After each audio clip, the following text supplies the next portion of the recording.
Good afternoon है सभी को और वेलकम है इंग्लिश पेडागोजी के हमारे आज के सेशन में। आज हम करेंगे इंग्लिश से रिलेटेड कुछ ऐसे क्वेश्चंस जहाँ पे फोकस हो रहा होगा कि आप क्लास के अंदर किस तरीके से पढ़ाएंगे इंग्लिश लैंग्वेज को। देखते हैं हमारे साथ कौन कौन है। जी पूनम है और कृपा, खुशबू, समीक्षा, सुनीत भाई। स्वागत है सभी का आज के सेशन के अंदर। ये वाला जो हमारा टाइम स्लॉट है ये है सी टेट या UP TET, MP TET, H TET वगैरह के जो हमारे एग्जाम्स होते हैं टेट लेवल पे उनके ऊपर फोकस करते हुए हैं और वही सारे सब्जेक्ट्स जो हमारे टेट के अंदर आते हैं उनको हम इसमें डिस्कस करेंगे। आज की क्लास हमारी इंग्लिश के ऊपर है। जी, खुशबू, स्वागत है जी। पहले क्वेश्चन के साथ शुरू करते हैं। ये पेपर के ही रियल क्वेश्चंस हैं और इसीलिए जैसे आपके इंग्लिश के अंदर आपको पता है 30 क्वेश्चंस आते हैं। 15 क्वेश्चन कहाँ से आते हैं? कंटेंट वाले सेक्शन से और 15 क्वेश्चन आते हैं पेडागोजी वाले सेक्शन से। आज हम वो पेडागोजी वाले डिस्कस करेंगे 16 से लेकर के 30 तक, क्वेश्चन नंबर 16 से लेके क्वेश्चन नंबर 30 तक। ठीक है। पहला क्वेश्चन देखते हैं।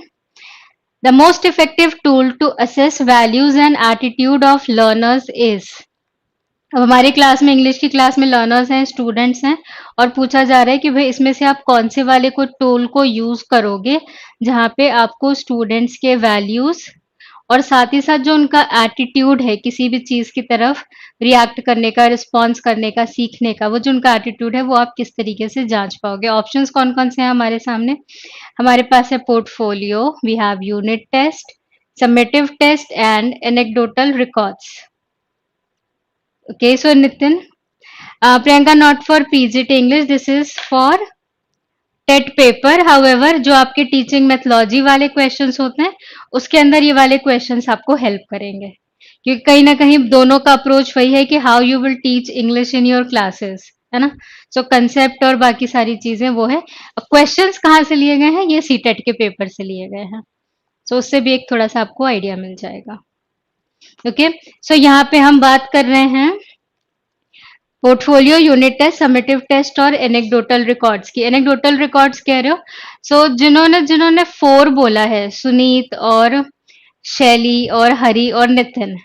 एनेक्डोटल रिकॉर्ड्स के अंदर आपको क्या होगा पता होगा, हम क्या करते हैं उसके अंदर एक ब्रीफ पॉइंट या ब्रीफ समरी प्रोवाइड करते हैं किससे रिलेटेड? स्टूडेंट के वर्क से related, day to day basis के ऊपर। और यूनिट टेस्ट हो गया कि भाई हमने चलो वो जो पेपर पेन टेस्ट ले लिया। समेटिव टेस्ट हो गया कि हमने साल के बाद एक टेस्ट ले लिया। और पोर्टफोलियो अगर आप देखो, पोर्टफोलियो के अंदर जो स्टूडेंट्स के वर्क होते हैं उस पूरे कोर्स ड्यूरेशन के अंदर वो सब पोर्टफोलियो के अंदर मेंशन होता है। Thank you ji. पोर्टफोलियो के अंदर मेंशन होता है, हम उसके अंदर उनके असेसमेंट शीट्स को इंक्लूड करते हैं, हम उनके परफॉर्मेंसेस को इंक्लूड करते हैं, कहीं जाके उन्होंने पार्टिसिपेट करा होता है उस वाली चीज को इंक्लूड कर होते हैं। ओवरऑल कवरेज कहाँ पे मिलेगा? एनेक्डोटल रिकॉर्ड्स के अंदर मिलेगा, पोर्टफोलियो के अंदर मिलेगा? पोर्टफोलियो के अंदर मिलेगा। हाँ जी अमित जी, फर्स्ट क्वेश्चन है।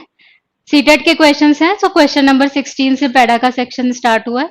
वही है, फर्स्ट क्वेश्चन है। ध्यान रखेंगे पोर्टफोलियो पूनम एक तरीके से आप मान लो कि फाइल होती है जिसके अंदर जो स्टूडेंट है वो जिस तरीके से अलग अलग चीजों में पार्टिसिपेट कर रहा है, जिस तरीके से परफॉर्म कर रहा है, या जब हम उनके इवैल्यूएशंस ले रहे हैं वो सारी चीजों को हम उस फाइल के अंदर मेंटेन करते हैं। ठीक है। अब फॉर एग्जाम्पल मान लीजिए ईवीएस के अंदर फैमिली ट्री बनवाया गया बच्चों से, जहां पे उन्होंने अपने ग्रैंड पेरेंट्स फिर अपनी तस्वीरें लगाई, हम उसको भी उसके अंदर लगाएंगे। बच्चा कल को कहीं इंटर स्कूल कंपटीशन में गया आर्ट एंड क्राफ्ट के, हमने वो वाली चीज भी उसके अंदर इंक्लूड कर ली। हमने बच्चों का मंथली टेस्ट लिया या हाफ ईयरली टेस्ट लिया, हमने वो वाली चीज भी उनके अंदर नोट कर ली। कुछ स्पेसिफिक फीडबैक्स वगैरह मिल गए, या हम बच्चों को टूर पे लेके गए थे और किसी बच्चे ने वहां पे क्या करा, अपने 2 सहपाठियों को अ, थोड़ा सा गिरने से या पानी में डूबने से बचाया, हमने वो वाली चीज को भी मेंशन कर लिया। पोर्टफोलियो एक तरीके से होता है कि बच्चे से रिलेटेड जो भी उनका वर्क है, गुड बैड वट वो सब उसके अंदर इंक्लूड किया जाता है। अच्छे इवैल्यूएशन या असेसमेंट के लिए सबसे सही क्या रहेगा? यहाँ पे पोर्टफोलियो रहेगा। बाकी क्यों नहीं रहेंगे? यूनिट टेस्ट सिर्फ एक पहलू हो गया, समेटिव टेस्ट अगेन एक पहलू हो गया, और एनेक्डोटल रिकॉर्ड्स भी क्या हो गए? वो हमारे रिमार्क्स हो गए, है ना, एक पॉइंट हो गया। Shalini anecdotal records day to day remarks हो गए टीचर के, हर रोज वाले। सो हम उनको ऑब्जर्व कर रहे होते हैं, हम उनका टेस्ट ले रहे होते हैं, हम उनको कहीं पार्टिसिपेट करने को बोल रहे होते हैं। सो उससे रिलेटेड जो भी रिमार्क्स हैं वो स्टूडेंट्स को लेके नोट डाउन करते हैं, वो हमारे हो जाएंगे एनेक्डोटल रिकॉर्ड्स। और ये कैसे बनता है, ये डे टू डे बेसिस पे बनता है। जो हमारा चौथा वाला चीज है वो डे टू डे बेसिस पे। सो 16 के लिए राइट आंसर कौन सा हो जाएगा, फर्स्ट वाला।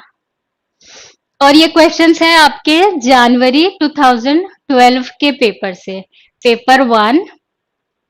पेपर वन के क्वेश्चंस हैं कौन सा साल, 2012, और जनवरी में जो एग्जाम हुआ था। ठीक है सारे लोग। सो क्वेश्चन नंबर 16 डन है। आगे अगला देखें, question number 17। A teacher engages her learners in a fun activity before beginning a new lesson. So आप इंग्लिश के टीचर हैं, आप अपने क्लास में जा रहे हैं, टॉपिक शुरू करने से पहले आपने क्या करा, आपने एक फन एक्टिविटी कराई, बच्चों को थोड़ा सा खेल वाली चीजों में इन्वॉल्व करा। The purpose of this activity is to, यहाँ पे इसका ऑब्जेक्टिव या पर्पस क्या है, divert the attention of the learners, कि भाई हम उनका अटेंशन डाइवर्ट कर दें, अपना काम कम कर लें, है ना, reduce the workload of the teacher, motivate and energize the learners, भाई हम उनके अंदर। तो सारे लोग यही आंसर बता रहे हैं, बिल्कुल परफेक्ट है, सबने करेक्ट आंसर बताया हुआ है। सही आंसर यहाँ पे कौन सा होगा, 3 वाला। हम खेल खिला रहे हैं तो बच्चे का मोटिवेशन बढ़ रहा है, उसको मजा आ रहा है और एनर्जी उसके अंदर आ रही है, उसको लग रहा है कि हाँ मैं ये चीज कर सकता हूँ, तो मैं ये कर सकता हूँ, तो मैं अपना इंग्लिश सब्जेक्ट भी पढ़ सकता हूँ। ठीक। And discipline the learners before the lesson, नहीं, कोई वहां पे हम अनुशासन पालन नहीं करवा रहे हैं। थर्ड करेक्ट है, 17 के लिए 3 परफेक्ट है, सबने सही आंसर बताया। अगला क्वेश्चन देखेंगे, क्वेश्चन नंबर 18 है। नंबरिंग क्लियर हो रही है ना सबको, क्यों 16 से लिया है? 30 क्वेश्चंस का पेपर होता है, 15 कंटेंट से आते हैं और 15 पेडागोजी से आते हैं। सो ये जनवरी 2012 के पेपर में क्वेश्चन नंबर 16 से हम डिस्कस कर रहे हैं। अगले बढ़ते हैं and let's discuss about question number 18। जी करेक्ट है, करेक्ट है। हाँ नूमी, केवीएस पीआरटी में भी काम आएगा। मान के चलो जहां भी क्लास के अंदर पढ़ाने पे बेस्ड क्वेश्चन आ रहा है ना, हर जगह ये चीजें काम आएंगी। आजकल उसमें भी कर रहे हैं ना, थोड़े थोड़े सब्जेक्ट बेस्ड क्वेश्चन भी पूछ लेते हैं। सो इंग्लिश के ऊपर बेस्ड अगर एक दो क्वेश्चन आते हैं तो ये चीज आपको वहां पे हेल्प करेगी। बाकी कंसेप्ट सेम होते हैं भाई, पोर्टफोलियो का सवाल कहीं भी आ सकता है, एनेक्डोटल रिकॉर्ड का सवाल कहीं भी आ सकता है, क्लास के अंदर एक्टिविटी कराने का सवाल कहीं भी आ सकता है ना। The main purpose of using oral drill is, so interesting question है, देखते हैं कितने लोग सही आंसर देते हैं। 18 के लिए वर्षा ने फर्स्ट दिया हुआ है, अमित ने बी दिया हुआ है। सो दो आंसर्स आए हमारे सामने। The purpose of using oral drill is to improve pronunciation and accuracy. Pronunciation क्या हो गया, वो जो हम शब्द बोल रहे हैं उसका सही उच्चारण, और एक्यूरेसी कि भाई हम उसको सही तरीके से बोल रहे हैं। To enhance the speaking skills of learners, बच्चे का जो ओवरऑल स्पीकिंग स्किल है उसको इम्प्रूव करने के लिए। तीसरा, to improve the retention capacity of learners. Retention क्या होता है कि हमको कितना याद रह गया, कितना जो हमने पढ़ा, जो हमने समझा, उसमें से कितना हमने रिटेन करा, रुका हमारे पास, ग्रहण करा, है ना। And to assess the comprehension skill of the learners, बच्चे को कितना समझ में आ रहा है ये चेक करने के लिए। सो बी और वन और बी और वन, सो दोनों की अलग अलग आज से आ रहे हैं, देखते हैं दोनों ऑप्शन। सो आप में से कोई भी 3 नहीं बोल रहा, आप में से कोई भी 4 नहीं बोल रहा, इसका मतलब सबको समझ में आ रहा है कि भाई यहाँ पे कॉम्प्रिहेंशन वाली बात भी नहीं हो रही है, रिटेंशन वाली भी बात नहीं हो रही है। अब किस पे है मुद्दे में, दो चीजें हैं, एक प्रोनाउंसिएशन एंड एक्यूरेसी या फिर स्पीकिंग स्किल्स। सो इसमें ध्यान रखेंगे जहां पे आपका लिखा है वर्ड ओरल ड्रिल, है ना, ड्रिल, ये इंपॉर्टेंट वर्ड है यहाँ पे। ये वर्ड डिसाइड करेगा हमारा राइट आंसर। ड्रिल क्या होता है, किसी भी चीज को बार बार करना, जैसे अर्थक्वेक ड्रिल होता है। सो स्टेप बाय स्टेप बताया जाता है कि अब स्टेप 1 ये करना, स्टेप 2 ये करना, स्टेप 3 ये करना। फायर ड्रिल होता है, उसके अंदर भी स्टेप्स होते हैं कि भाई आग से बचने के लिए आप पहले ऐसे करेंगे फिर ऐसे करेंगे। ठीक। मॉर्निंग में ड्रिल होता है, पीटी जिसको हम कहते हैं, वहां पे भी फिक्स्ड स्टेप्स होते हैं। सो यही चीज को जब हम इंग्लिश की क्लास में यूज कर रहे हैं और ड्रिल कर रहे हैं, कैसे, ओरल ड्रिल, इसमें क्या हो जाता है, बच्चे एक ही वर्ड को कई बार बोलते हैं। ओरल ड्रिल के अंदर क्या हुआ, जैसे मान लीजिए एक फॉर एग्जाम्पल मैं आपको बता रही हूँ कि हमारे स्कूल में लेट्स से कोई बच्चा है और वो क्या कह रहा है, वो बोलता है स्कूल बोलता है, madam today I came late in school. So जब वो स्कूल बोल रहा है तो आपको पता है कि वहां पे क्या मिस्टेक है, प्रोनाउंसिएशन की मिस्टेक है। अब जब हम इस वाले वर्ड को बार बार बोलेंगे, हम बोलेंगे, बच्चा बोलेगा, उसका सहपाठी बोलेगा, तो स्कूल स्कूल स्कूल जब हम बोल रहे हैं तो वो क्या हो गया, ड्रिल के अंदर आ गया। अब क्योंकि हम ये चीज बोल के कर रहे हैं तो ये क्या हो गया, ओरल ड्रिल हो गया। ठीक।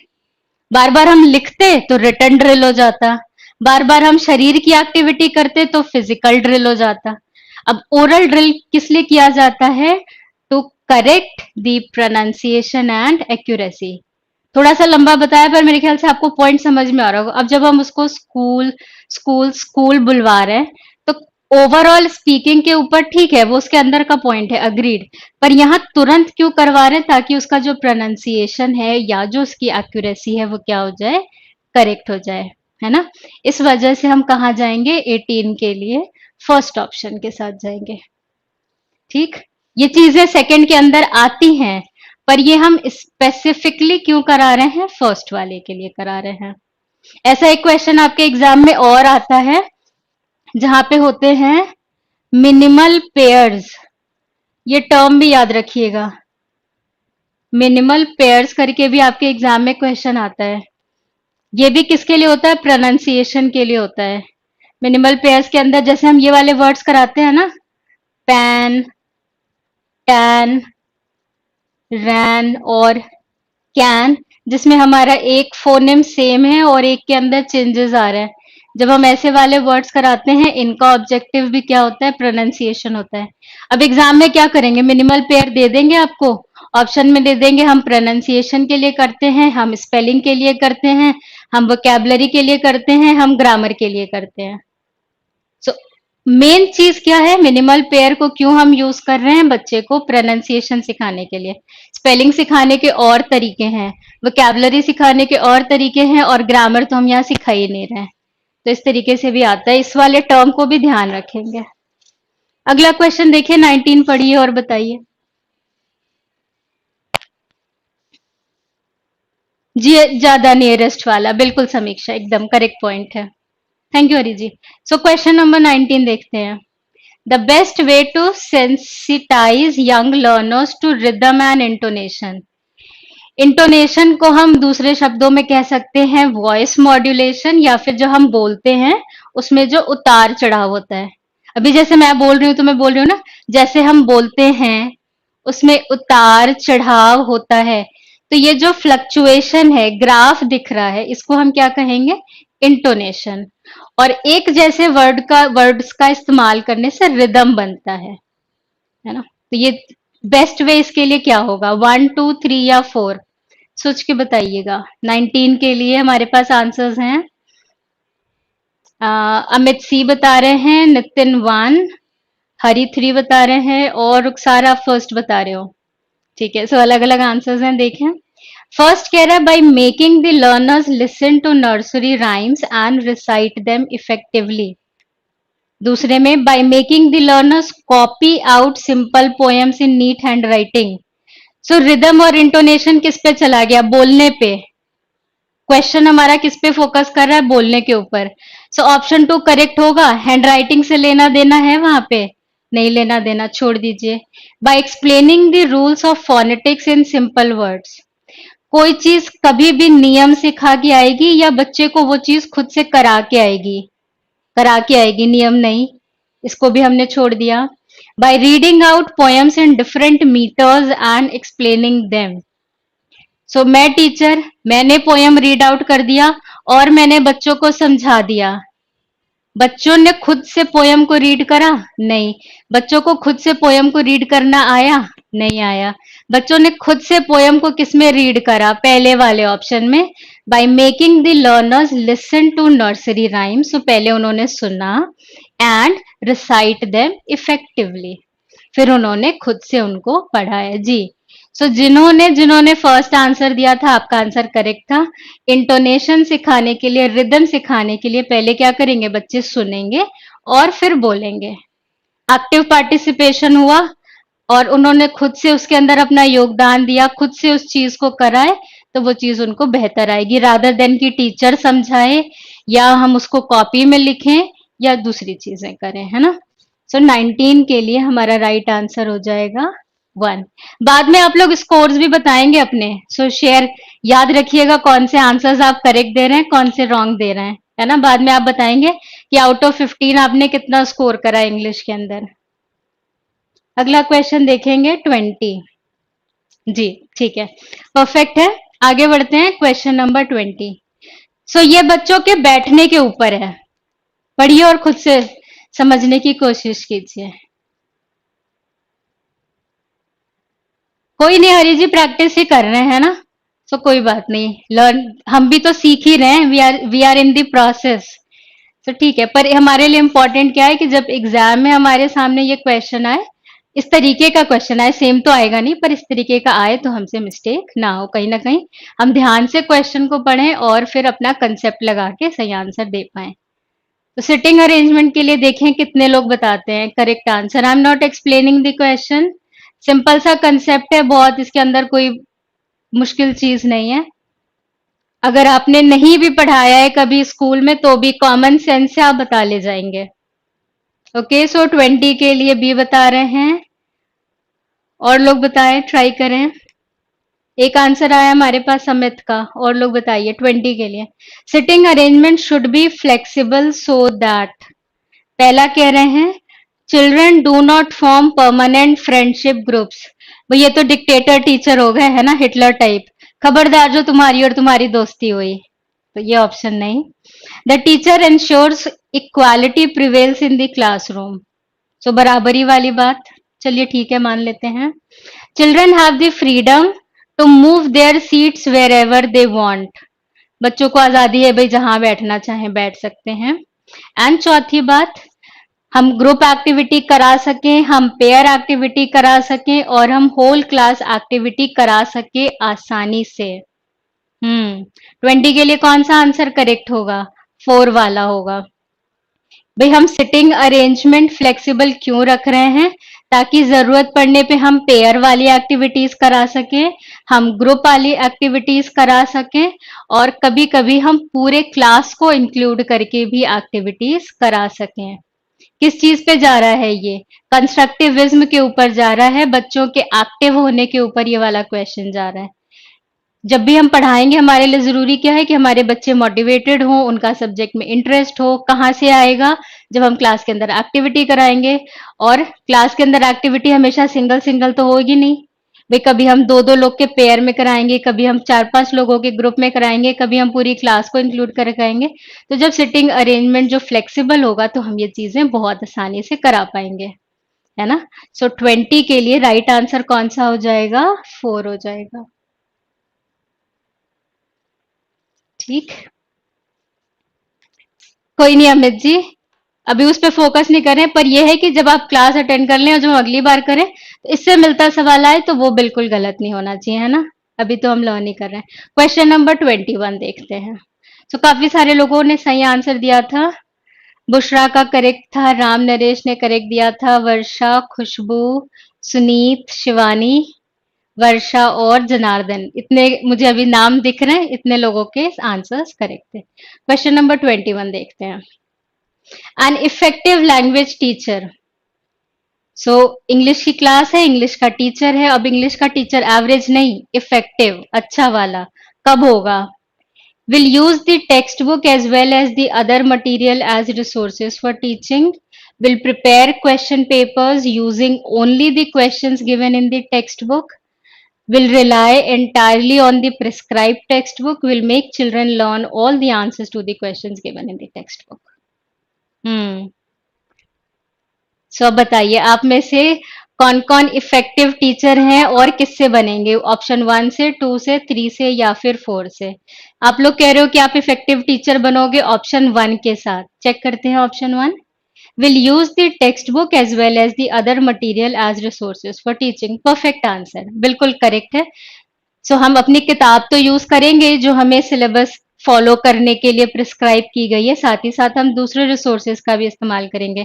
हम लाइब्रेरी का इस्तेमाल करेंगे, हम टीचिंग एड्स का इस्तेमाल करेंगे, हम सप्लीमेंट्री बुक्स का इस्तेमाल करेंगे, बच्चों को न्यूज़पेपर पढ़ने के लिए कहेंगे, है ना.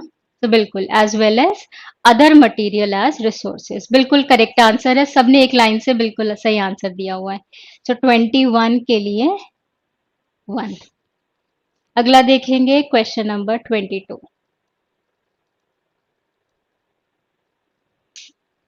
अब इस क्वेश्चन के ऑप्शन में 4 स्किल्स हैं. सवाल बहुत ध्यान से पढ़ेंगे कौन से वाले स्किल के ऊपर फोकस कर रहा है. ये भी कई बार आ सकता है कि आपको एक सिचुएशन दे दी जाएगी और पूछा जाएगा कि इस वाले केस में बच्चे कौन सा स्किल यूज कर रहे हैं, या आपसे पूछ लिया जाएगा कि आप बच्चे का कौन सा स्किल इवेलुएट कर रहे हो. ऐसे भी क्वेश्चन आएंगे. Telling interesting stories to young learners is primarily meant for improving them their. So हम कहानियां सुना रहे हैं बच्चों को, हम उनका कौन सा स्किल इंप्रूव कर रहे हैं, स्पीकिंग, लिसनिंग, रीडिंग या फिर राइटिंग. 22 के लिए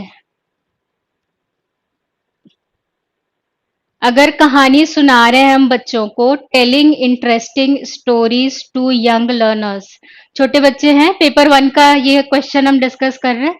सो क्लास 1 to 5 के बच्चों की बात हो रही है और हम इंग्लिश लैंग्वेज के टीचर क्या कर रहे हैं, क्लास के अंदर उनको इंटरेस्टिंग कहानियां सुना रहे हैं. कौन सा स्किल. सो हम सुना रहे हैं, बच्चे सुन रहे हैं. एग्जैक्टली. सो जब वो सुन रहे हैं और सुन के समझने की कोशिश कर रहे हैं, कौन सा स्किल है यहाँ पे, लिसनिंग है. जी बिल्कुल करेक्ट है. 22 के लिए 2. इसमें एक कंसेप्ट याद रखिएगा, जब भी लिसनिंग की बात होगी ना, लिसनिंग के अंदर क्या क्या आ जाता है, एक तो हियरिंग और साथ ही साथ अंडरस्टैंडिंग.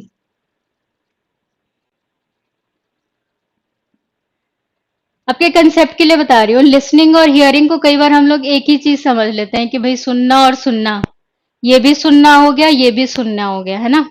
पर लिसनिंग के अंदर इम्प्लाइड क्या है, सुन के समझना, हियरिंग प्लस अंडरस्टैंडिंग.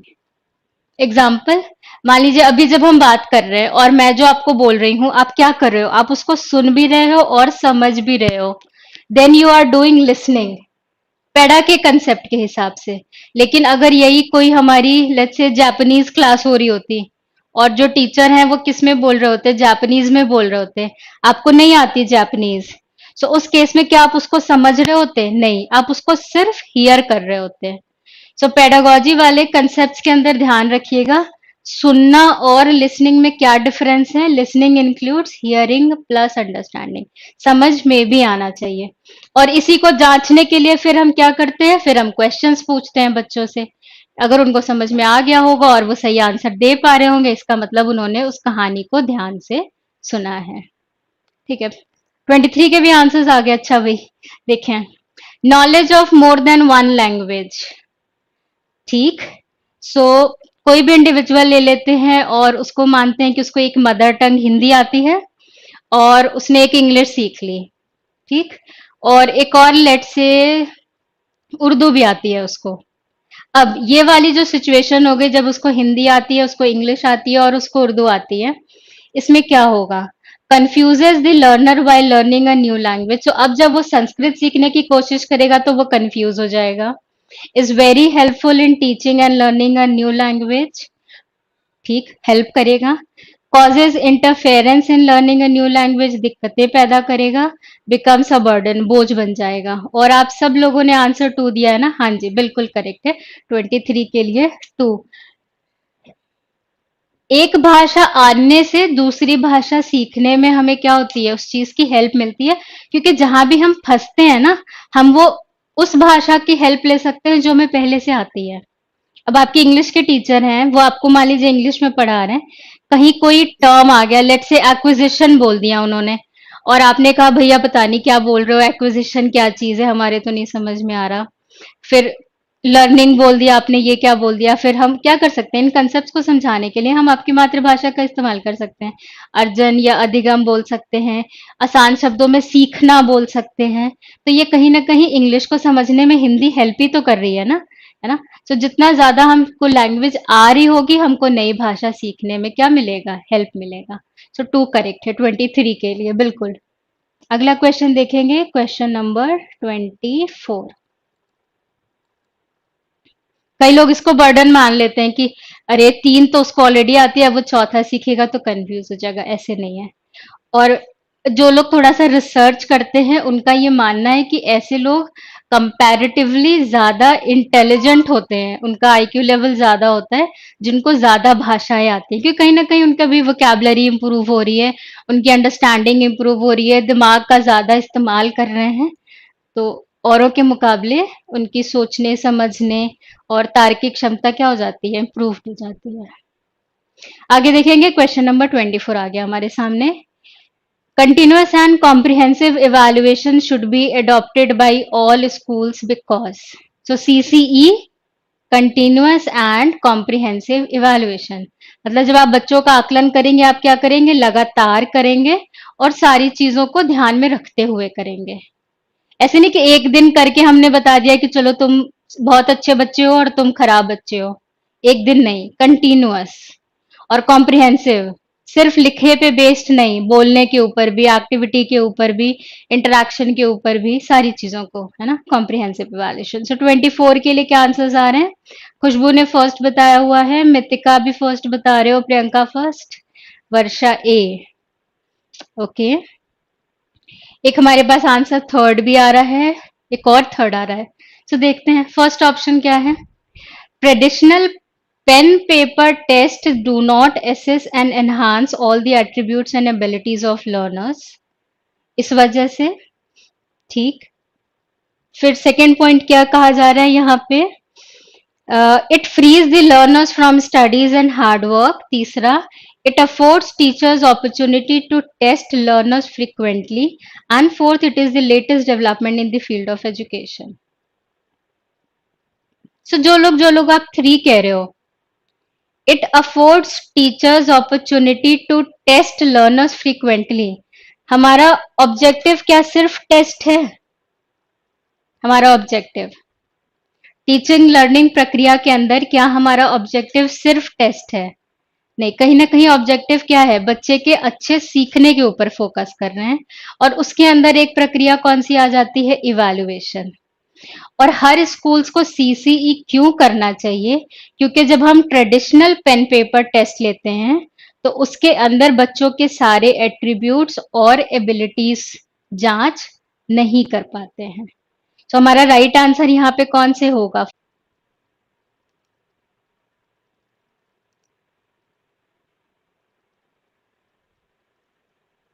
एक बार कंफर्म कर देंगे, आ रही है आवाज?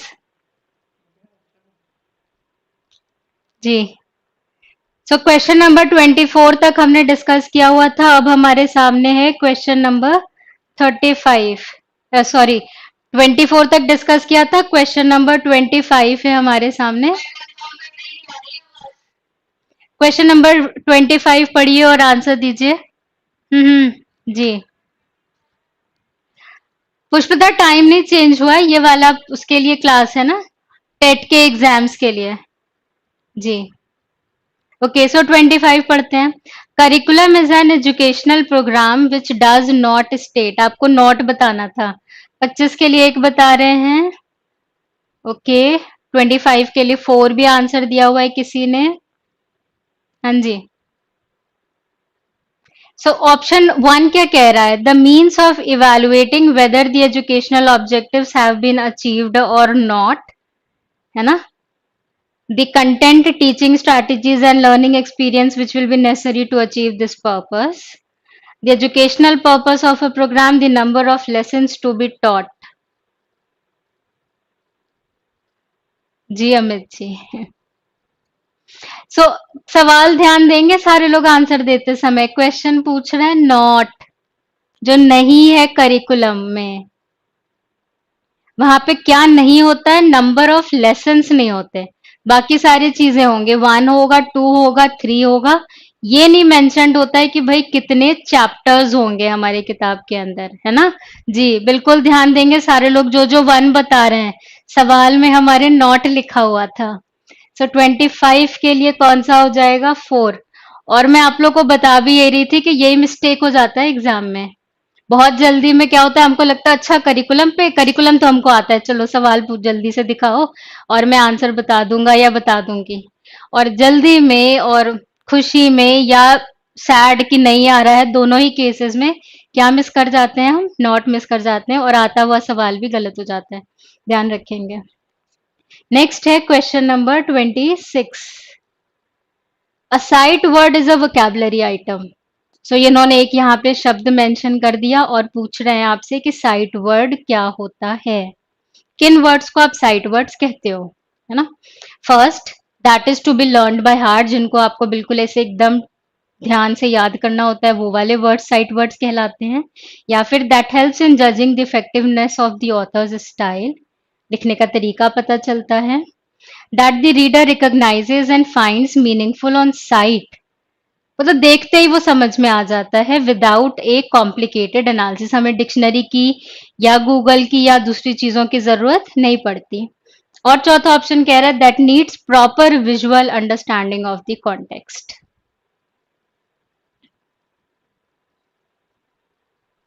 समीक्षा करिकुलम बनाते समय ये नहीं लिखते ना कि भाई इसके अंदर 12 चैप्टर होंगे, 13 चैप्टर होंगे। लिखा होता है कि अच्छा हमारे पास यूनिट्स होंगे जो कि इन चीजों पे फोकस कर रहे होंगे, ये चीजें कराई जाएंगी। सो ओवरऑल प्लानिंग होती है ना? उसके बाद फिर नंबर ऑफ चैप्टर्स करा जाता है। और ये क्वेश्चन आया हुआ है टेट सी टेट में हमारे, कब? जनवरी 2012 का क्वेश्चन है ना? सो क्या चीजें नहीं है उसके अंदर? नंबर ऑफ चैप्टर्स नहीं है कि 5, 6, 10, 12। ये करिकुलम के टाइम मेंशन नहीं होता है कि कितने चैप्टर्स होंगे। ठीक है। 26 साइट वर्ड के लिए क्या बता रहे हैं? 3 बता रहे हैं सारे लोग। हाँ जी, that the reader recognises and finds. Example देंगे? तो आंसर आप लोगों ने करेक्ट बता दिया। कुछ एक एग्जाम्पल दीजिए साइट वर्ड्स के, ऐसे वर्ड्स जो हम देख देख के यूज टू हो चुके होते हैं और हमको पता होता है कि अच्छा ये वर्ड क्या मतलब रिप्रेजेंट कर रहा है, हमको उनको डिक्शनरी में या गूगल में ढूंढने की जरूरत नहीं होती, है ना? साइट वर्ड्स के एग्जाम्पल, हाँ जी बिल्कुल शैली करेक्ट बताया है, दी। सो अब कहीं पे अगर हमारे सामने the, you, a, an, is, are ऐसे वाले जब वर्ड्स आते हैं तो हमको इनको रिफर नहीं करना होता, हमको इनको याद भी नहीं करना होता है। हम जब भी इंग्लिश पढ़ते हैं हमारे सामने ये कई बार आते हैं और इनको हम क्या करते हैं, यूज टू हो चुके होते हैं कि अच्छा यू ये रिप्रेजेंट करता है, आर ये रिप्रेजेंट करता है, इज ये रिप्रेजेंट करता है, आई ये रिप्रेजेंट करता है। So such words are considered as sight words. रोज नहीं आ सकती ना इंग्लिश पढ़ाने अमित जी, है ना? तो सारी चीजें लेके चलेंगे।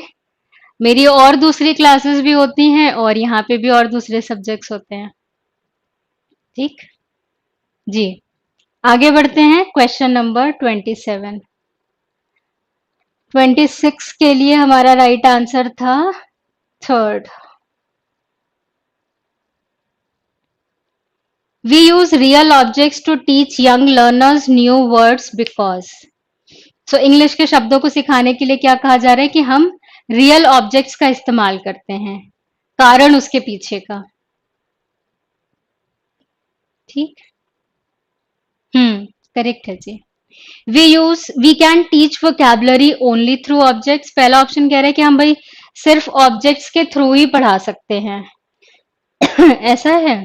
Young learners are not capable of abstract thinking, मतलब बच्चे कल्पना नहीं कर सकते। तीसरा, it help learners associate words with object they see in real life.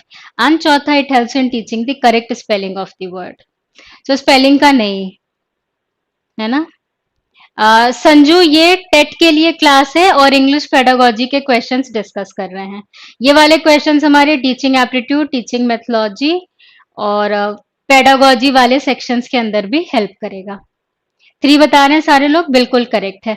सो इसमें वोकैबुलरी सिर्फ ऑब्जेक्ट से सिखाई जा सकती है, ज़रूरी नहीं है। वोकैब्युलरी हम पिक्चर्स के थ्रू भी सिखा सकते हैं, और भी दूसरे तरीके होते हैं। और बच्चे कल्पना नहीं कर सकते, ये भी सही बात नहीं है ना? और फोर्थ क्या बताया जा रहा है कि इससे हमें चीज़ों की करेक्ट स्पेलिंग पता चल जाएगी? नहीं। हम इसका फ़ायदा क्या है? बच्चे उसको रिलेट कर पाएँगे। लर्निंग को अपने रियल लाइफ़ एक्सपीरियंस के साथ रिलेट करके सीख पाएँगे। बिल्कुल करेक्ट बता रहे हैं सारे लोग। 27 के लिए थर्ड। 3 और क्वेश्चन रह रहे हैं, 28, 29 और 30।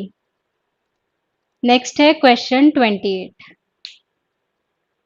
संजू, ऑफलाइन क्लास होती है पर फिलहाल कुछ नहीं, अभी तो सब बंद है। अभी फिलहाल हम अपनी सुरक्षा करने में लगे हुए हैं, और एक बार जब चीजें ठीक हो जाती हैं तो फिर जैसा रहेगा गवर्नमेंट की तरफ से ऑर्डर, ऑफलाइन वगैरह अलाउड होगा तो होगा, नहीं तो अदरवाइज ऑनलाइन क्लासेस तो है ही हैं। हमारी वेबसाइट पे विजिट कर सकते हैं cjscoaching.com, और जो भी आपका कोर्स है उससे रिलेटेड सारी जानकारी आपको वहां पे मिल जाएगी, है ना? ऑनलाइन क्लासेस है। 28, which of the following is an important stage in the writing process?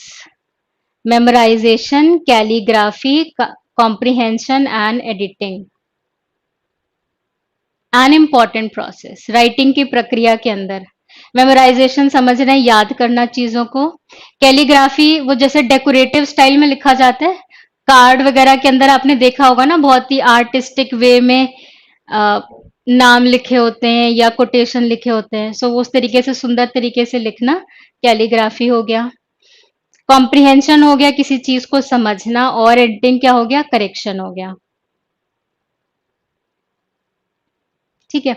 सो 28 के लिए क्या क्या बताया जा रहा है? इंपॉर्टेंट स्टेज इन दी राइटिंग प्रोसेस।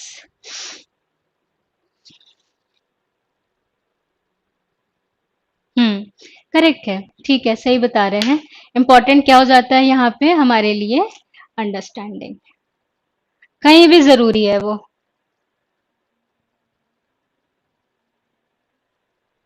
कि भाई आपने जो कंटेंट लिखा है उसका क्या कहना चाह रहे हो, या क्या उसके पीछे का आपका ऑब्जेक्टिव है, वो सारी चीजें क्लियर हो रही है। कैलीग्राफी खुशबू वो होता है जैसे बहुत हम डेकोरेटिव स्टाइल में जब लेटर्स को लिखते हैं ना, कैलीग्राफी के पेन भी आते हैं अलग से, वुडन भी होते हैं, और आजकल तो दूसरे तरीके से भी आने लग गए हैं। So very decorative and styling kind of writing is termed as calligraphy. Specially cards वगैरह पे आपको देखने को मिलता है। क्वेश्चन नंबर 29 देखें। A good introduction to a text should be a detailed explanation of the meaning of the text, बहुत ज्यादा एकदम डिटेल में बताना। Blocking the students active involvement by means of questioning. So हम बच्चे का इन्वॉल्वमेंट ब्लॉक करेंगे, कभी भी ऑप्शन करेक्ट होगा? नहीं। Short and to the point, introduction क्या हो? शॉर्ट हो और मुद्दे की बात बता रहा हो, टू दी पॉइंट हो। Telling the students anything that they can find out by themselves by reading the test. 29 के लिए 3 बिल्कुल करेक्ट है, सही जा रहे हैं। हमारा किसी भी चीज को लेके इंट्रोडक्शन, जैसे मान लीजिए स्पीकर होते हैं या कहीं पे वो अपनी बात बताने जा रहे हैं, तो हर कोई थोड़ा सा एक इंट्रोडक्शन देता है ना कि हाँ भाई मैं किस बारे में बात करने जा रहा हूँ। तो वो कैसा होना चाहिए? शॉर्ट होना चाहिए और टू दी पॉइंट होना चाहिए। 29 के लिए 3 हो गया। और लास्ट क्वेश्चन देखेंगे, क्वेश्चन नंबर 30। आज का हमारा लास्ट क्वेश्चन। तो ये मैंने आप लोगों को क्लास में बताया हुआ है, मैंने स्किमिंग भी बताया हुआ है, स्कैनिंग भी बताया हुआ है, दोनों टर्म्स क्लियर किए हुए हैं। फटाफट से आंसर देंगे। Scanning means darting over much of a text to search for, किस लिए? डिफिकल्ट वर्ड्स ढूंढने के लिए, अ स्पेसिफिक आइटम और piece of information that we wish to discover, इसके लिए, सेंट्रल आइडिया के लिए, या फिर ऑथर का ओपिनियन जानने के लिए। स्कैनिंग हम किसके लिए करते हैं? 30 के लिए। स्कैनिंग और स्किमिंग दोनों एक साथ याद रखिएगा, दोनों फास्ट रीडिंग के तरीके हैं। और या फास्ट रीडिंग, साथ ही साथ रैपिड आई मूवमेंट। कौन कौन सा टर्म है? स्कैनिंग और स्किमिंग, है ना? और दोनों ही क्या है? बोथ आर फास्ट रीडिंग, जहां पे क्या होता है, रैपिड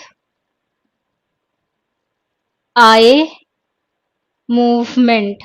ये टेक हमेशा लिख के ऐसे आता है, इसलिए मैं आपको बता रही हूँ। सो स्कैनिंग किसके लिए और स्किमिंग किसके लिए? स्कैनिंग देखें आप लोग क्या बता रहे हैं, बी बिल्कुल करेक्ट बता रहे हैं। कुछ एक स्पेसिफिक पॉइंट्स ढूंढने के लिए वो हम क्या करते हैं, स्कैनिंग। और समरी के लिए स्किमिंग करते हैं, कि ओवरऑल वो जो मान लीजिए हमने एक पैराग्राफ पढ़ा, किस बारे में है। समरी जानने के लिए हम कैसे पढ़ेंगे, तेज तेज पढ़ेंगे तो वो कहलाएगा स्किमिंग। अब उसके अंदर हम ढूंढ रहे हैं कि कौन कौन से मेजर कैरेक्टर्स हैं, या हम ये जानने की कोशिश कर रहे हैं कि भाई ये जो फला लड़ाई हुई थी जिसके बारे में हम पढ़ रहे हैं, इससे रिलेटेड कौन कौन सी इंपॉर्टेंट डेट्स हैं। तो जब वो स्पेसिफिक चीजों को ढूंढ रहे हैं तो वो स्कैनिंग हो गया, और जब हम समरी जान रहे हैं तो वो क्या हो गया, स्किमिंग हो गया। दोनों क्या है, फास्ट रीडिंग है, जहां पे हमारी आंखें बहुत ही तेज तेज मूव करती हैं। हाँ जी, सेंट्रल आइडिया में स्किमिंग आ जाएगा, बिल्कुल समीक्षा करेक्ट है।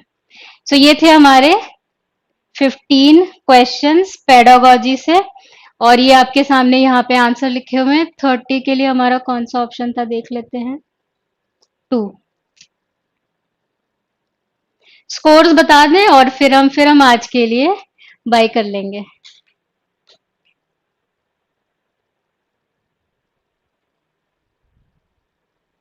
अमित, ऐसे ही पिछली क्लासेस में डिस्कस किया हुआ है, और भी क्लासेस है ना हमारे, शाम के भी सेशंस होते हैं, सुबह के भी होते हैं। सो उसमें एक बार मैंने ये रीडिंग वाला पॉइंट बताया था, क्लियर किया था। 13 आए हैं, वेरी गुड है जी।